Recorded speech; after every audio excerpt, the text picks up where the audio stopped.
사도행전에서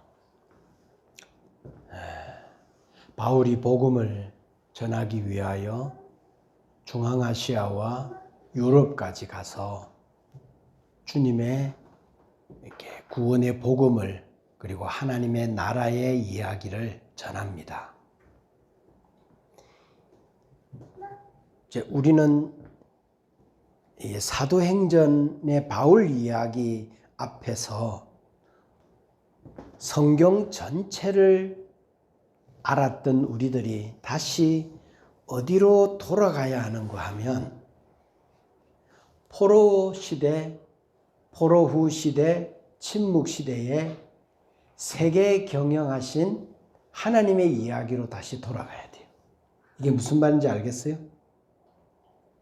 그때 하나님은 뭘 준비하셨다? 구원을 자기 아들을 보내셔서 십자가와 부활로 구원을 완성하시고 바울을 세우시고 세계로 자기 복음을 모든 족속에게 전해져서 그 복음이 전해지기 위한 무대와 발판을 언제부터 만드셨는가 하면 저 포로 시대부터 만드셨어요. 그러니까 이 일이 일어나기 거의 600년 전부터 복음이 전해질 것을 예상하시면서 당시 중앙아시아와 유럽 일대를 복음을 받을 수 있는 준비를 하나님이 해나가고 계신 거죠.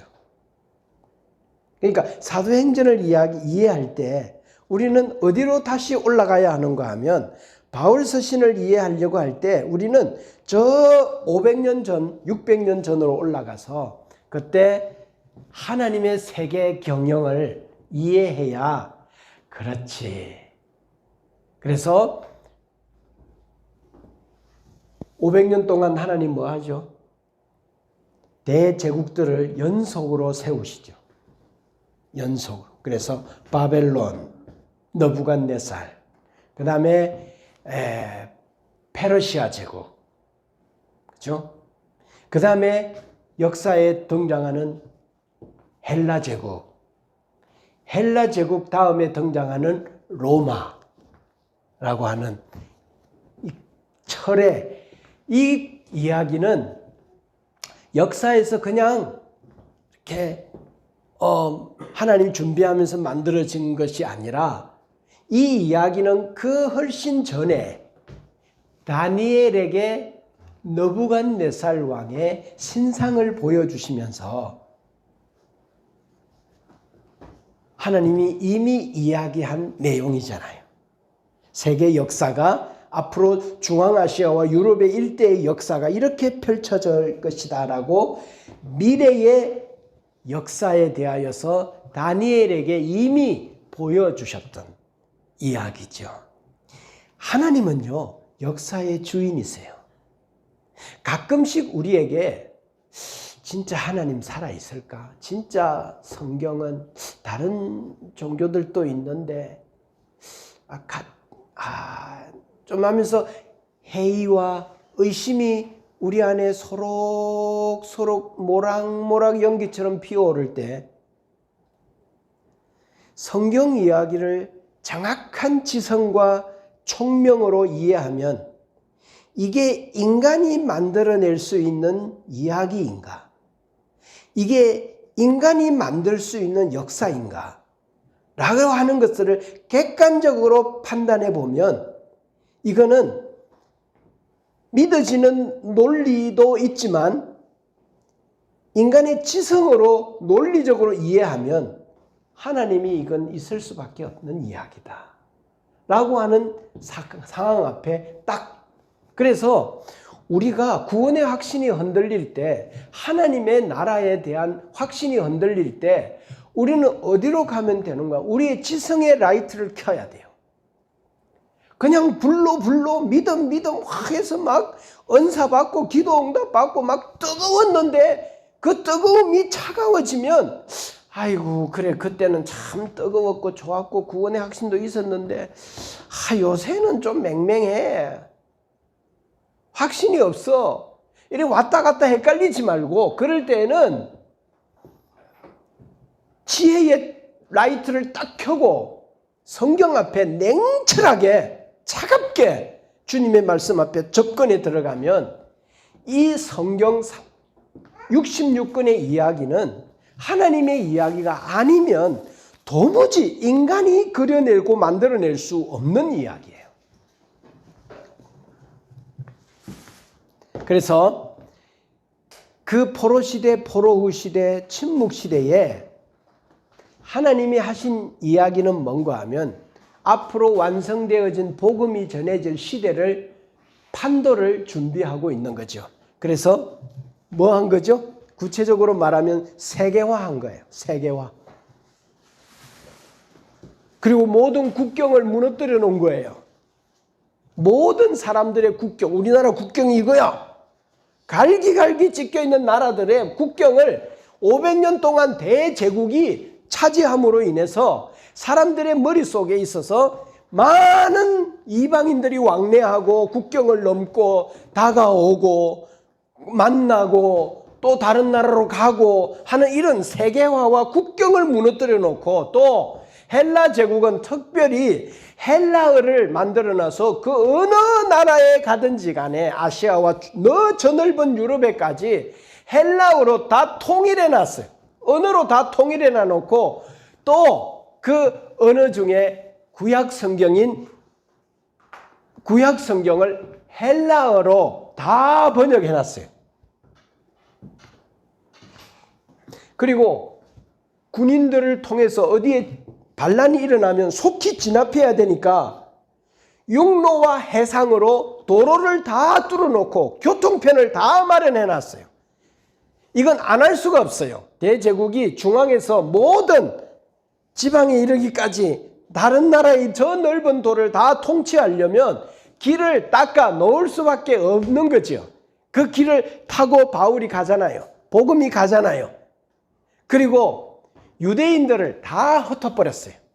핍박과 박해로. 그래서 유대인들이 가는 곳곳마다 뭐 했는가 하면 그들은 여호와의 신앙으로 회당을 지었어요. 그들이 모일 수 있는 회당이 지어놓고 유대인들을 없는 곳이 없도록 만들어버렸어요. 그러니까 바울이 어느 도시에 가면 제일 먼저 유대인의 회당에 들어가서 그들을 만나면서 너희들 구약을 믿지? 구약 성경이 말한 그 예수 그리스도가 이분이었다라고 말하면서 이제 거기에 이미 정착하고 있는 유대인들을 중심으로 복음이 그 땅에 전해지니까 거점들이 확보되어지고 복음이 쉽게 전달되어지기 시작했어요. 그리고 이제 바울이 복음을 전할 그 시기에는 하나님이 어떤 일을 했는가 하면 로마를 아주 강성하게 해서 로마의 통치력 아래 모든 속국들이 안정적이고 평안했어요. 격동의 세월이 아니라 완전히 장악하고 권력으로 누르고 있었기 때문에 그 통치 아래에 있는 모든 나라들은 로마의 통치력에 그냥 순응하며 있는 평안한 시대로 준비시켜 놨어요. 하나님이 준비해 놨어요. 그리고 하나님의 아들 예수 그리스도가 이 땅에 오셔요. 십자가와 부활을 통해 구원의 길을 완성해 놓으시고 또 사도 바울을 극적으로 변화시켜 놓아요. 그 이방인을 향한 택한 그릇으로 사도 바울이 회심하고 사명을 깨닫게 해요. 그리고 사도행전 15장에 보면 모든 이스라엘의 유대인들과 크리스천들이 이제 교리가 정립이 돼요. 이방인들도 구원의 반열에 들어올 수 있는가? 구원은 율법을 행함으로냐 믿음으로냐? 그리고 바울은 사도인가 아닌가? 라고 하는 세 가지 주제를 세상에 일어난 크리스천 기독교인들의 제1차 종교회의에서 사도행전 15장 이야기예요. 이걸 가결시켜요.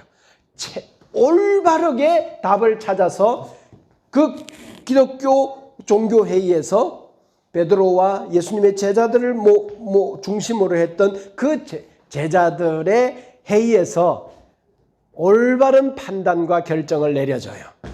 자, 이제 세계를 향한 하나님의 진군이 시작이 된 거예요. 모든 준비가 완벽하게 된 거예요. 이럴 때 예수님께서 마태복음 28장에 사도행전 1장 8절에 성령님께서 뭐라고 말했는가 하면 오직 성령이 너희에게 임하시면 너희가 권능을 받고 예루살렘과 온 유대와 사마리아와 땅 끝까지 예수님은 말씀하셨어요.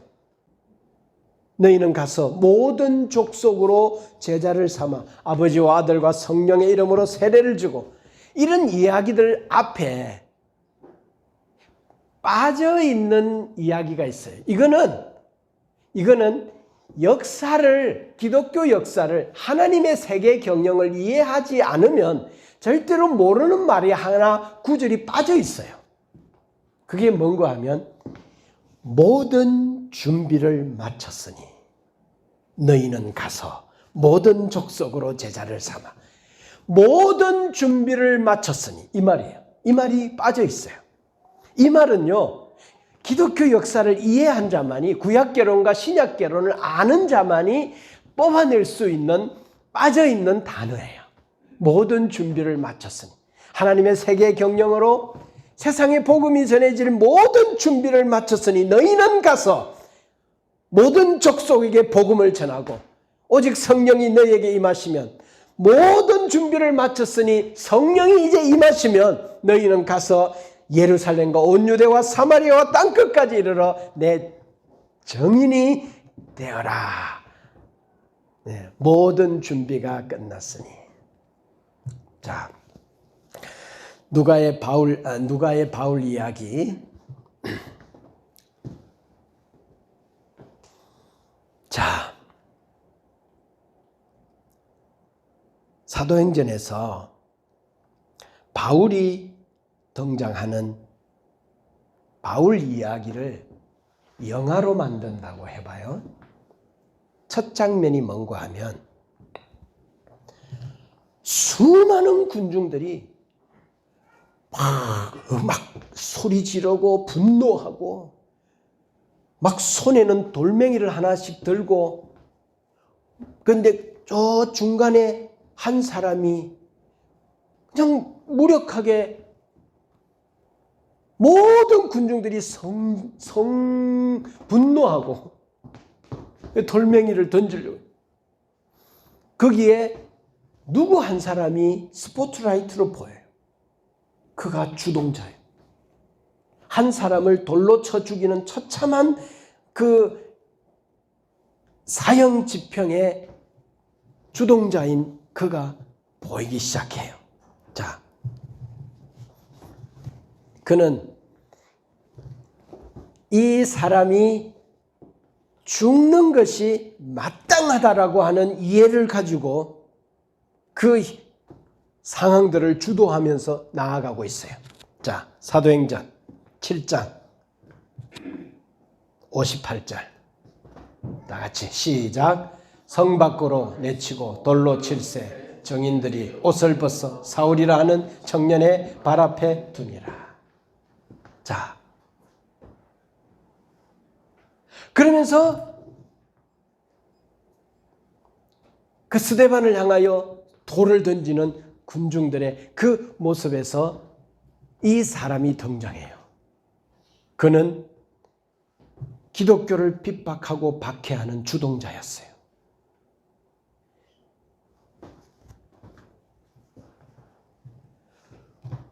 그러면서 그들이 며칠 후에는 또 한 장면이 또 바뀌면서 아주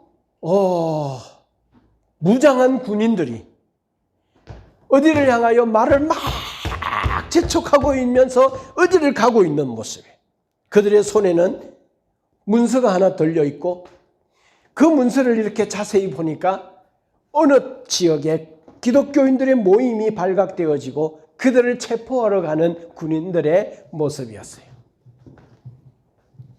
여기에 누가 클로즈되어 등장하는가 하면 바로 이 주인공인 사울이 눈에 등장하는 거예요. 8장 1절 시작. 사울은 그가 죽임당함을 마땅히 여기더라. 경건한 사람들이 스데반을 장사하고 위하여 크게 울더라. 사울이 교회를 잔멸할새 각 집에 들어가 남녀를 끌어다가 옥에 넘기니라.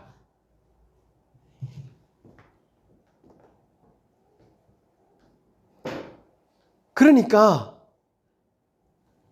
모든 그리스도인들은 이 사울이라는 이 사람을 보는 순간, 또 그의 이름을 듣는 순간 경기가 납니다.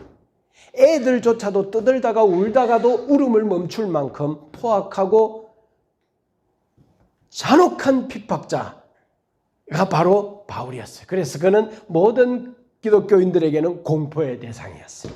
두려움의 대상이었어요. 그런데 그가 다메섹에서 말을 달리다가 강한 하늘의 빛에 사로잡혀 버려요. 말에서 낙마했고 그의 눈은 그 빛으로 인하여 시력을 잃어버리게 돼요. 그리고 거기에서 주님을 만나고 당신이 누구입니까? 너가 핍박하는 예수다. 거기에서 모든 하나님의 빛이 그의 영안에 임하면서 내가 지금 하고 있는 일이 틀렸구나. 내가 하고 있는 이 모든 일이 마땅히 스데반은 죽어야 한다고 생각했던 이 일이 내가 잘못한 거구나. 잘못 이해한 거구나. 구약 성경을 잘못 이해한 거구나. 하나님에 대한 이해가 잘못되었구나 라고 생각하고 그는 돌아섭니다. 드라마틱한 이야기죠. 돌아서서 자, 이제 사도행전을 봅시다. 9장 23절. 이거 말고 사도행전으로 가서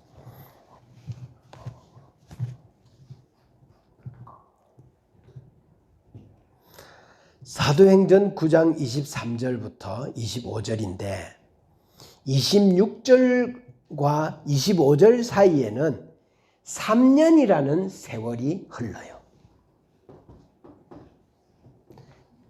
사울이 바울이 되어서 등장해서 이제 유대 사회에서 핍박하던 그가 그 핍박하던 복음을 전하는 자로 바뀌자 유대인들에게 이건 충격적인 일이어서 바울을 잡아 죽여야 되겠다라고 생각하면서 바울을 체포하고 바울을 죽이려고 하는 무리들 앞에서 이제 바울이 사람들의 손에 의해서 강주리에 담아 성벽에 달아서 내려서 탈출을 해요.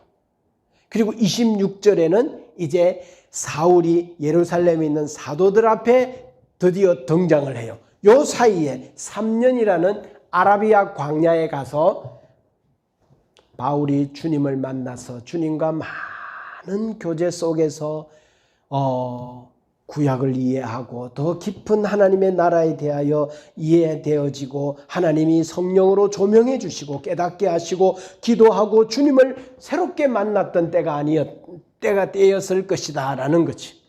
그리고 이제 예루살렘으로 다시 돌아오는 것이 26절입니다. 29절 사이에 보면 한 사람이 등장하죠. 그가 누구죠? 바나바가 등장을 해요.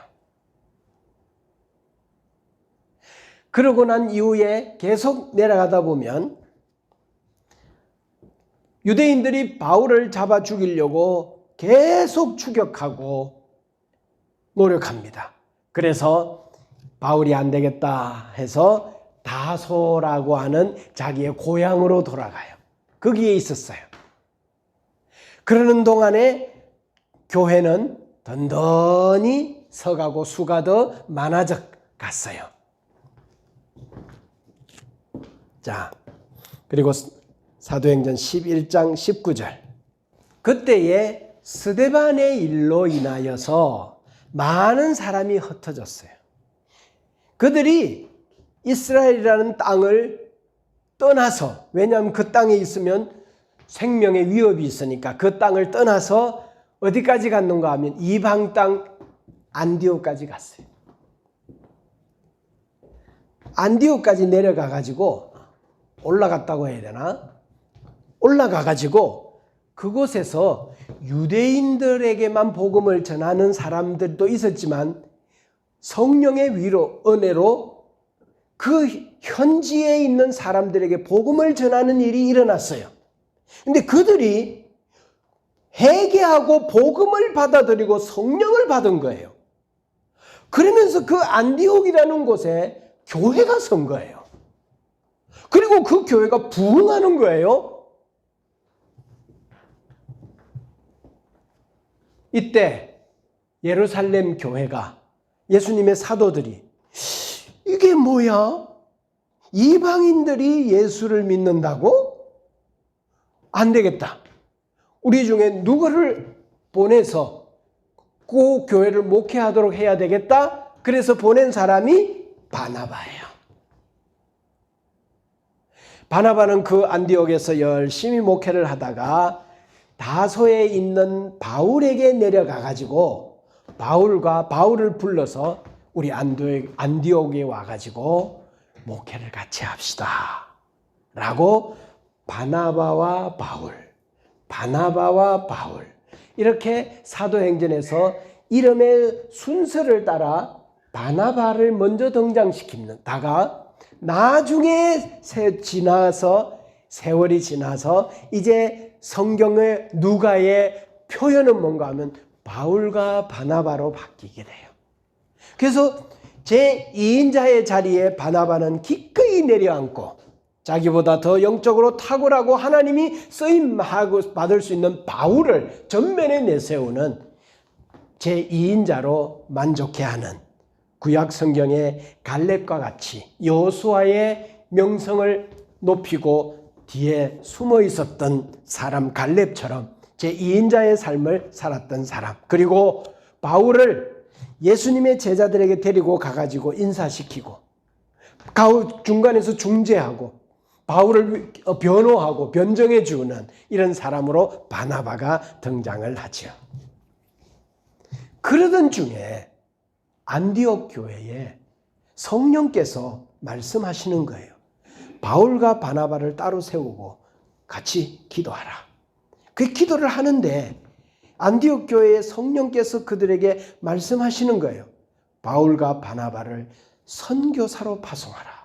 이게 뭔가 하면 담임 목사를 안디옥 교회에서 세상 우리 담임 목사님이 바울이다, 바나바다.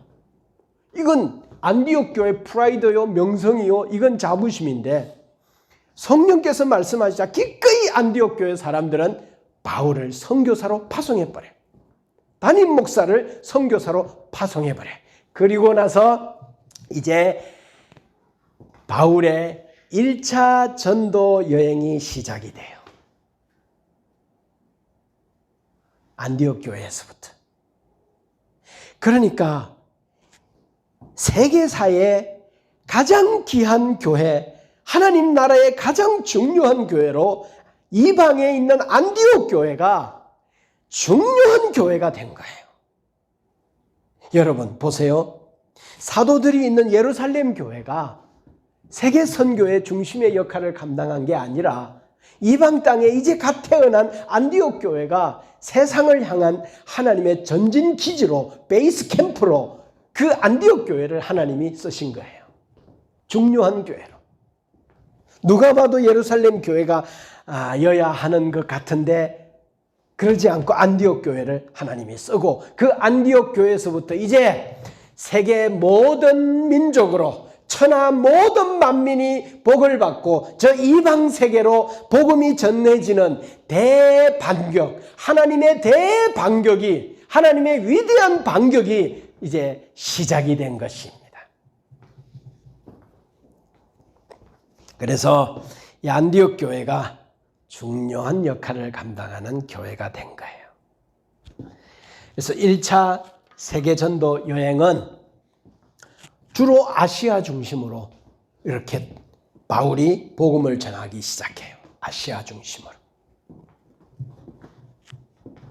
그리고 안디옥 교회에 돌아와서 이제 1차 선교 여행을 마무리 짓고 예루살렘에서 사도행전 15장에 예루살렘 종교회의가 기독교 역사상 최초의 종교회의가 이때 열려서 세 가지 안건을 가장 복음답게 하나님 중심에서 이들이 결정을 내려줘요.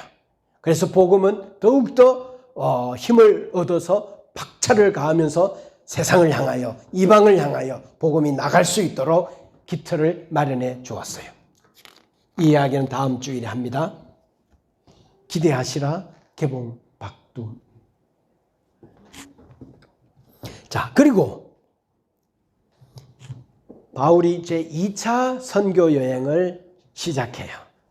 이제 2차 선교 여행을 1차 선교 여행을 다녔던 그 지역을 돌고 바울은 다 돌고 난 이후에 다시 내가 왔던 지역으로 다시 돌아가서 내가 세웠던 교회들을 든든히 세워야지, 다시 방문해서 그들에게 하나님 말씀을 가르쳐야지 라고 생각하고 밤에 잠을 자고 있었던 땅이 어디인가 하면 아시아의 최고의 끝인 드로아였어요. 드로아에서 밤에 잠을 자기 시작했어요.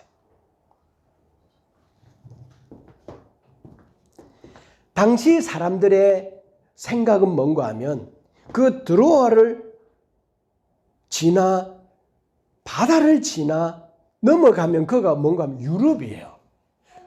성경은 유럽을 뭐라고 표현한 건 마게도냐라고 표현해요. 그러니까 터키를 넘어가는 거예요. 터키를 넘어가면 유럽이에요. 그 마지노선이에요. 그 땅까지가 중앙아시아예요. 그래서 그 땅은 넘을 수 없다라고 생각했고 아시아 사람들은 아시아에 갇혀 있어요. 그런데 그 드로아에서 밤에 잠을 자고 있는데 하나님께서 환상 중에 꿈속에서 마게도냐에 있는 사람이 와서 우리를 도와라 라고 손짓하는 모습을 보게 돼요. 그 환상을 보고 그 꿈을 꾸고 사도 바울의 정신세계 속에 혁명이 일어나요. 아, 땅끝까지 내가 복음을 전한다고 했는데 사람들이 정해놓은 이 바운다리에 이 아시아라고 하는 땅을 못 넘고 있었구나. 하나님은 이 바다를 건너 대륙을 넘어 아시아를 넘어 유럽에 가기를 원하시는구나. 이제 사도 바울의 시야와 지평이 확 열렸어요. 이때 바울의 마음속에 들어왔던 게 보인 게 뭔가 하면 로마가 보인 거예요. 당시 세계 대제국의 최고의 중심지였던 바로 그 로마에까지 복음이 전해지는 것이 하나님의 뜻이구나. 내가 로마에도 가야 하리라.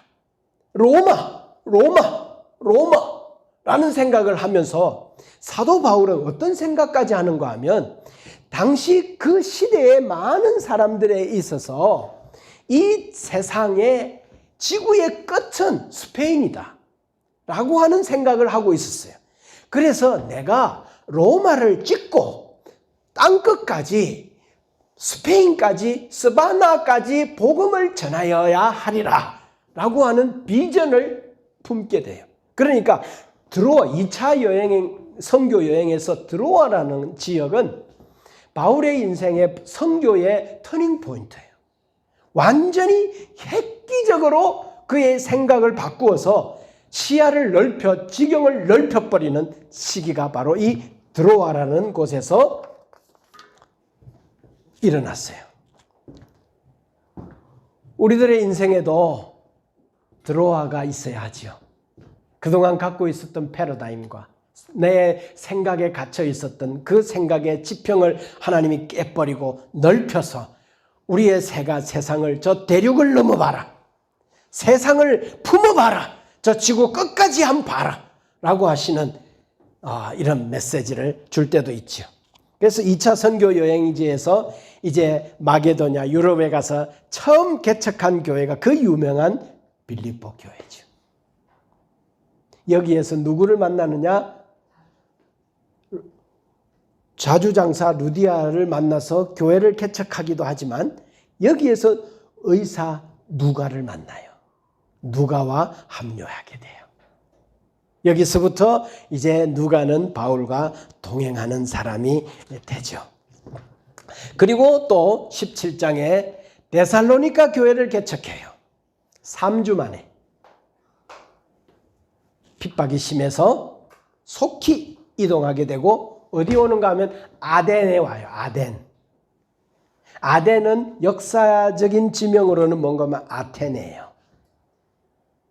그리스 문화의 중심지에서 바울이 단상에 서서 하나님의 말씀을 선포하는 이러한 놀라운 곳이 바로 이 아테네예요.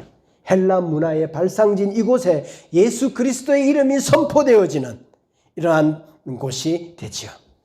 이때 우리의 시야를 확 돌려서 우리나라로 오면 뭔가 하면 고구려 신라 백제간자 시작이 되고 태동하는 이러한 시기가 되죠. 그리고 바울의 2차 여행은 계속 시작됩니다. 고린도 교회가 개척이 돼요. 여기에서 누구를 만나는가 하면 브리스길라라고 하는 아내와 아굴라라고 하는 남편 부부를 만나게 돼요. 성경은 먼저 기록하는 사람이 더 영향력이 있는 것으로 성경 기록은 그렇게 표현되어지고 있어요. 그러니까 이 부분에 있어서 바울은 아내가 훨씬 더 영향력 있게 자기에게 다가왔을 것 같다라고 보고 있어요. 그리고 여기에서 이 고린도 교회를 개척하는 이 고린도에서 편지 하나를 쓰는데 그게 데살로니가 전서고 데살로니가 후서고 갈라디아서예요. 그래서 신약 성경 중에 제일 먼저 기록되어진 책은 갈라디아서이다라고 말하는 사람도 있고 데살로니가서이다라고 말하는 사람도 있고 이때 갈라디아서와 데살로니가서가 드디어 세상의 신약 성경 첫 책으로 마태, 마가, 누가, 요한복음보다도 더 빠른 시기에 기록되어지죠. 그리고 배를 타고 아시아 땅으로 넘어와서 그곳에서 에베소 교회를 개척해요.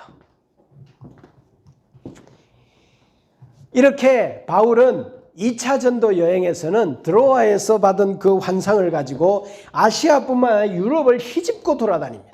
가는 곳곳마다 교회를 세우고 핍박이 있었지만 그곳에서 하나님의 역사로 복음을 전하는 이러한 일을 하게 되고 결국 안디옥으로 다시 돌아와서 베이스 캠프에 돌아와서 선교 보고를 함으로 2차 선교 여행을 드라마틱하게 마치게 돼요. 그리고 3차 선교 여행을 다시 아시아와 유럽으로 돌아다니면서 복음을 전하게 돼요. 이제 출발해서 아시아에서 에베소에 도착해서 두란노 서원에서 복음을 전하고 하나님 말씀을 3년 동안 열심히 가르치는 일들이 일어나고 이때 고린도 전서를 기록해요.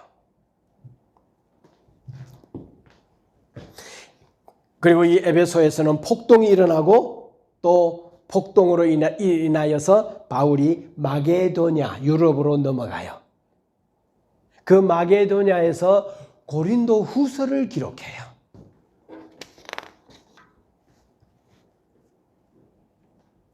그리고 고린도 후서를 기록한 후에 이제 고린도로 가요.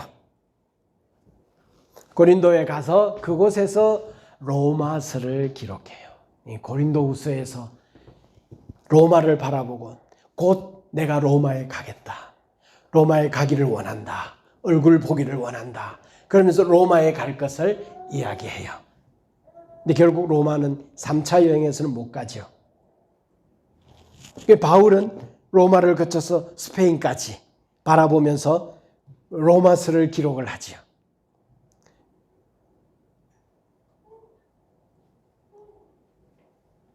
그리고 자, 사도행전 20장 17절. 그리고 3차 선교여행 마지막쯤 되었을 때 성령께서 바울에게 찾아와서 말씀하세요. 너가 결국은 로마에 가게 될 거다. 근데 그 로마행은 너가 결국 그곳에 가서 죽을 거다. 라고 하는 것을 성령께서 알려주세요.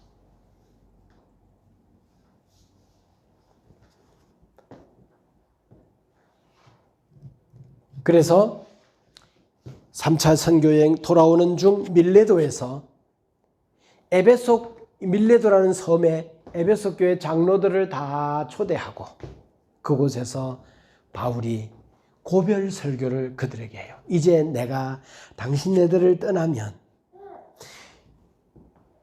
예루살렘에 가서 체포되어서 로마로 호송되어지면 결국 그들 죽을 건데 당신네들을 더 이상 볼 수가 없습니다. 사도행전 20장 24절 봅시다.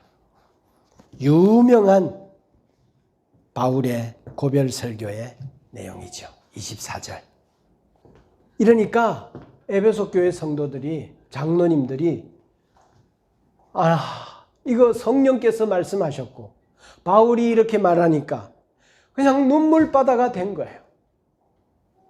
이제 더 이상 바울을 볼 수도 없고 바울이 죽으러 순교하러 들어가는 이것이 하나님의 뜻이고 이걸 피할 수가 없고 이렇게 가야 하는 것이 하나님께 영광이 된다는 것을 알기 때문에 이 어떻게 할 수가 없는 이 장로들의 손을 뿌리치면서 사도 바울이 그들에게 이렇게 고백하는 거예요. 시작. 내가 달려갈 길과 주 예수께 받은 사명 곧 하나님의 은혜의 복음을 정언하는 일을 마치려 하면은 나의 생명을 조차 조금도 귀한 것으로 여기지 아니하노라. 자, 이게 이제 여러분 이 바울의 심정으로 읽어야 되는 거예요. 좀 느껴지잖아요. 나의 달려갈 길. 주 예수께 받은 사명 곧 은혜의 복음을 증거하는 일을 마치려 하면은 나의 생명을 조금도 귀한 것으로 여기지 아니하노라 라고 하는 이런 말씀을 전해요. 그리고 31절.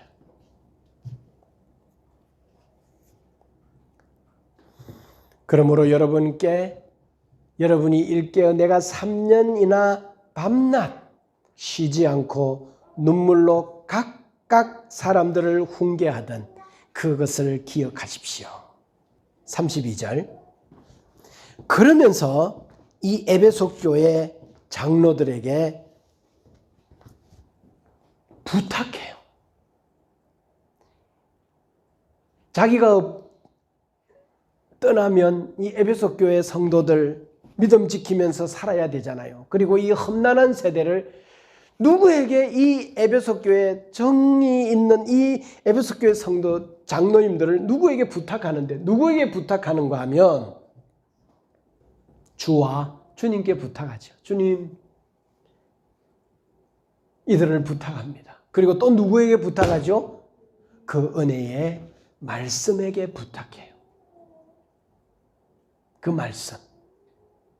하나님의 말씀, 그 은혜의 말씀에게 부탁해.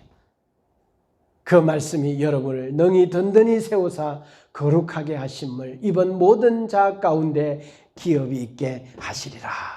그래서 말씀이 그들을 꼭 붙잡아 주기를 기대하는 마음. 그리고 35절에 여러분 35절 주 예수께서 친히 말씀하신 바 주는 것이 받는 것보다 복이 있다 하심을 기억하여야 할지니라 라는 말로 바울의 고별 설교를 마무리 지어요. 그리고 36절부터는 한번 봅시다. 이별 장면이에요. 시작. 이 말을 한 후 무릎을 꿇고 그 모든 사람들과 함께 기도하니 다 크게 울며 바울의 목을 안고 입을 맞추고 다시 그 얼굴을 보지 못하리라 한 말로 말미암아 더욱 근심하고 배까지 그를 전송하니라. 이렇게 이별하게 돼요. 그러면서 이제 사도행전 21장 13절. 만일에 바울이 예루살렘에 돌아가면 그곳에서는 당신을 체포하기 위하여 당신을 죽이려고 하는 사람들의 무리가 있을 거다. 그 말 앞에서 사도 바울이 이렇게 이야기를 해요. 13절. 바울이 대답하여 하되 여러분이 어찌하여 울어 내 마음을 상하게 하느냐. 나는 주 예수의 이름을 위하여 결박당할 뿐 아니라 예루살렘에서 죽을 것도 각오하였노라. 이렇게 말해 주었어요. 그리고 이제 유대인들을 향한 헌금을 들고 이방인들이 한 헌금을 들고 예루살렘에 도착을 해요. 바울이 예루살렘에 이스라엘 땅에 다시 돌아오니까 이스라엘이 발칵 뒤집혀 바울을 잡아 죽이죠. 바울을 잡아 죽이죠. 그때 베스도라고 하는 총독과 아그리빠라고 하는 왕이 바울을 막아줘요. 그 선동하는 무리들에게서 바울을 지켜줘요. 그러면서 그들이 뭐라고 하는가 하면 바울은 로마 시민권을 가진 자이기 때문에 우리가 함부로 죽일 수 없다. 그래서 바울을 가이사에게 고소를 해요. 그래서 로마에 가가지고 바울이 신문을 받고 형을 받도록 그렇게 고소를 해요. 로마의 재판을 받기 위해서 이제 제수의 몸으로 바울이 로마에 배를 타고 출발해요. 그래서 제4차 전도 여행은 뭔가 하면 죽음형이에요. 죽음을 향하여 가고 있는 선교 여행이에요. 선교여행.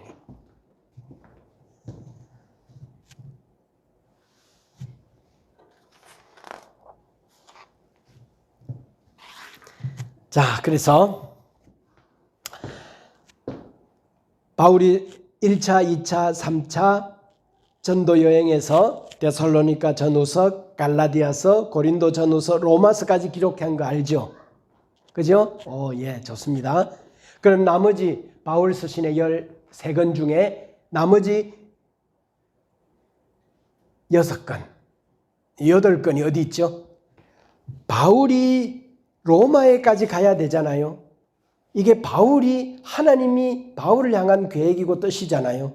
근데 바울이 로마를 향하여 가는데 로마에 가야 되잖아요. 바울 그렇게 로마에 가고 싶어 했어요. 그곳에 복음을 찍어야 했어요. 그래서 바울이 가려면 뭐 해야 되죠? 교통편 조사해야죠. 교통편에 필요한 배삭 준비해야죠. 그리고 자기가 이동할 때 얼마나 힘들고 피곤하겠어요. 그리고 주변에 위험이 있을 수 있죠. 그리고 항상 바울을 죽여버리려고 하는 특공대들이 조직이 되어져 있었죠. 이런 상황 가운데서 바울이 로마로 간다면 여러 가지 어려움들이 있을 건데 바울이 비록 제수의 몸이긴 하지만 로마 군대의 호송으로 가기 때문에 여행 계획을 짤 필요도 없고 배삭을 준비할 필요도 없고 군사들이 지켜주니까 살해 위험도 없고 배를 타고 쭉 가면 로마에까지 가는 거예요. 비록 제수의 몸이긴 하지만 로마 이렇게 해서 바울은 드디어 로마 땅에 발을 디뎌요. 로마 군대의 호위 속에서 비록 제수의 몸이긴 했지만 그리고 감옥에 갇히는데 이 감옥에서 아직 선고받은 몸이 아니기 때문에 한 2년여 동안 감옥 안에 있으면서 어떤 일을 하는가 하면 로마서를 기록했을 때 그 편지를 받은 로마 교회 사람들이 사도 바울을 방문해서 사도 바울과 많은 대화를 자연스럽게 나누었을 거예요. 그리고 두 번째, 옥중에서 편지를 4권을 씁니다. 에베소서, 빌립보서, 골로새서, 빌레몬서를. 그때 그 바울이 쓴 책으로 우리가 신약교회가 은혜도 받고 하나님의 나라의 지혜도 얻고 도전도 받고 말씀도 전하고 설교도 하고 말씀도 듣고 성경 공부도 하고 그러는 거죠. 이때 사도 바울이 감옥에서 로마의 감옥에서 쓴 4권의 편지예요. 그리고 세 번째, 어떤 일을 하는가 하면 빌레몬의 집에서 종으로 노예로 있던 오네시모라고 하는 사람이 종으로 탈출해가지고 결국은 잡혀가지고 로마 감옥에 왔는데 그곳에 누가 있었는가 하면 바울이 있었어요. 바울을 만나서 이 오네시모가 예수 그리스도를 만나서 바울의 편지를 들고 다시 자기의 주인이었던 빌레몬의 집에 돌아가는 것이 뭐예요? 빌레몬서지. 이제는 그를 종으로 받지 말고 형제로 받아라 라고 하는 메시지를 들고, 왜냐하면 바울과 빌레몬은 이미 알고 있는 관계이니까 이렇게 하네. 그리고 이제 2년 후에 잠시 풀려나서 자유롭게 선교 활동을 계속 시작해요. 에베소 교회에 가서 그곳에 디모데를 남겨두고 디모데로 하여금 목회하도록 해요. 그리고 글레데 섬에 들어가서 그곳에서 교회를 돌아보고 디도라는 사람을 목회하도록 두고 또 자기는 다른 지역으로 선교 여행을 떠나요. 그러면서 디모데에게 편지한 것이 디모데야 이렇게 목회해라. 이게 디모데 전서예요. 디도에게 글레데 섬에 남겨두던 디도에게 편지한 것이 디도서예요. 그래서 디모데서와 에베소서, 빌립보서, 골로새서, 빌레몬서, 디모데 전서, 디도서까지 썼죠. 그리고 드디어 AD 64년 로마의 황제 네로가 로마의 도시를 다시 건설하기 위해서 전부 불을 질러버리죠. 이게 후폭풍이 심하니까 네로가 이 불을 질른 것은 내가 진 게 아니야.